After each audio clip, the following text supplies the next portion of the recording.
Wir begleiten die Crew der Hessen an der US-amerikanischen Atlantikküste. In Norfolk, Virginia startet die deutsche Fregatte ihre Trainingswoche auf hoher See.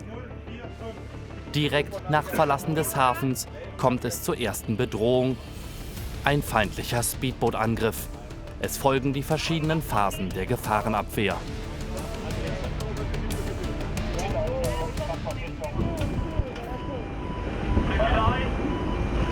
Die Grundidee ist, dass die Soldaten sich in eine Gefechtssituation einfinden und auch einfühlen können. Dafür üben wir das, damit wir das im Ernstfall dazu nutzen können, um richtig zu reagieren, so wenig wie möglich Fehler zu machen, nicht unnötig jemanden abzuschießen und tatsächlich auch die Rules of Engagement beachten, deeskalierend wirken, bis es tatsächlich zum scharfen Schuss kommen muss, wenn alle Deeskalationsstufen abgearbeitet wurden. Unter Deck im Schiffsinneren üben Teile der Besatzung, wie sie bei Störungen an den Maschinen reagieren sollen. Simuliert werden verschiedene Notsituationen, unter anderem der Ausfall der Fahrautomatik. In solchen Fällen müssen die Soldaten vor Ort in den Maschinenräumen manuell die Probleme beheben. Wir haben heute Maschinenstörungen durchgeführt, um gewisse Notsituationen von der Antriebsanlage direkt mit der Brücke zu kommunizieren. Das haben wir jetzt in 3 verschiedenen Übungen trainiert, um dann auch, wenn wir eine Temperaturerhöhung haben oder einen Schaden an der Antriebsanlage, schnell reagieren können, die Kommunikation mit der Brücke fehlerfrei durchführen können und dann auch die Arbeit vor Ort in den Betriebsräumen dann fehlerfrei praktizieren können. Weiter oben in den Aufbauten des Schiffes ist ein Arbeitsbereich des Elektronikmeisters. Er ist unter anderem verantwortlich für das Multifunktionsradar APA. Die Anlage mit den 4 feststehenden Flächenantennen am Mastaufbau kann bis zu 1000 Ziele taktisch erfassen und verfolgen. Hightech mit hohem Energiebedarf. Wir sind hier oben in so gesehen 11 Delta 0 über der Brücke. Hier vorne haben wir jetzt die Kühleinheiten für die Antennen oben selber, denn wir jagen sehr viel Leistung raus, dadurch entsteht Wärme und das will gekühlt werden. Wir haben ca. 500 Liter pro Antenne im System, das heißt, wir haben hier oben so 2 Tonnen Wasser. Das Sealings-Team nutzt die Zeit im Atlantik, um weitere Soldaten der Stammbesatzung zum Flight Deck Officer auszubilden.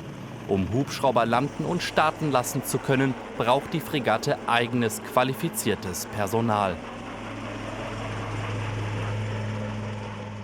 Während wir mit den Piloten in der Luft sind, übt die Fregatte das sogenannte Pre-Wetting. Simuliert wird ein möglicher ABC-Angriff, bei dem das Schiff durch verstrahltes bzw. verseuchtes Gebiet fährt. Durch Sprühanlagen und jede Menge Seewasser wird verhindert, dass das Oberdeck des Schiffs durch Fallout kontaminiert.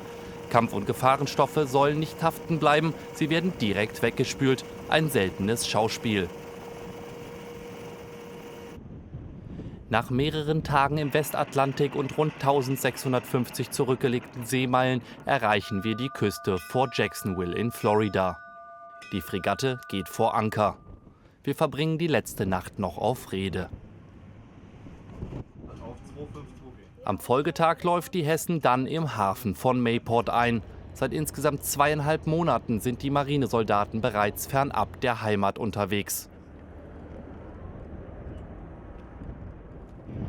Nach vielen rauen Tagen auf See steht für die Crew noch das große Reinigen an. Sogar bis an die höchsten Stellen des Mastes müssen Dreck- und Salzwasserrückstände entfernt werden. Jetzt kommt das standardmäßige Seeklar zurückmachen. Nach einer längeren Fahrt spulen wir alle Oberdeckswaffen mit Frischwasser, weil sich durch die überkommene Gischt doch sehr viel Salz auf den Waffen ablagert. Das Salz greift natürlich die Metalle an und die rosten dann und das dauert nicht lange, 2-3 Tage, da ist alles rostig, wenn man nicht regelmäßig seewasserbeständiges Fett drauf schmiert oder halt spult. Nach den notwendigen Arbeiten Abschlussmusterung durch den Kommandanten im Hafen von Mayport. Für die Besatzung steht jetzt eine kurze Pause zum Krafttanken an, bevor die Fregatte dann von Florida aus wieder in See sticht.